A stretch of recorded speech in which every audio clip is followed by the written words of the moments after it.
നമ്മൾ വിചാരിക്കുന്ന പോലെയൊക്കെയാണോ ജീവിതത്തിൽ കാര്യങ്ങൾ നടക്കുന്നത്? ഒരിക്കലും അല്ല കേട്ടോ. അത് മനസ്സിലാക്കി തന്ന കുറച്ച് ദിവസങ്ങളാണ് എൻ്റെ ജീവിതത്തിൽ ഈ കഴിഞ്ഞ് പോയിട്ടുണ്ടായിരുന്നത്. ഇന്നലെ മെയ് 20 എൻ്റെ ഹൈസ് ബേബിയുടെ ബർത്ത്ഡേ ആയിരുന്നു കേട്ടോ. പക്ഷെ നിങ്ങൾക്ക് സ്ഥലം കണ്ടാലറിയാം ഇത് എൻ്റെ വീടല്ലെന്ന്. അതെ, ഞാനിപ്പോൾ എൻ്റെ കസിൻ്റെ വീട്ടിലാണ്. സംഭവം വേറൊന്നും അല്ല, എൻ്റെ ചേട്ടൻ്റെ മോന് ചെറുതായിട്ടൊന്ന് പനി വന്നു ഹോസ്പിറ്റലിൽ അഡ്മിറ്റ് ആയിട്ടുണ്ടായിരുന്നു.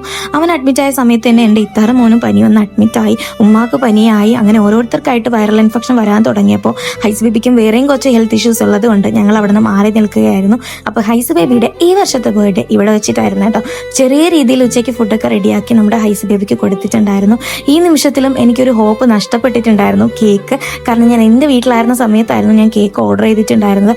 അപ്പോൾ തന്നെ ഞാൻ അവർക്ക് മെസ്സേജ് അയച്ചപ്പം പറഞ്ഞു പിന്നെന്താ ഡെലിവറി ചെയ്യാമെന്ന് പറഞ്ഞിട്ടുണ്ടായിരുന്നു കേട്ടോ. അപ്പോഴാണ് എൻ്റെ മനസ്സിന് ചെറുതായിട്ടൊന്ന് സമാധാനമായിട്ടുണ്ടായിരുന്നത് കേട്ടോ. അപ്പോൾ നമുക്ക് ഇത്രയും ദൂരെ കൊണ്ട് ഡെലിവറി ചെയ്ത് തന്നിട്ടുണ്ടായിരുന്നത് റോയൽ കേക്ക് ഹൗസ് എന്ന് പറയുന്ന ഇൻസ്റ്റാഗ്രാം പേജാണ്. അപ്പോൾ thank you so much for the lovely cake. അപ്പോൾ കേക്ക് കട്ടിങ്ങിൻ്റെ വീഡിയോ ഒക്കെ അടുത്ത പാട്ടിൽ കാണാം കേട്ടോ.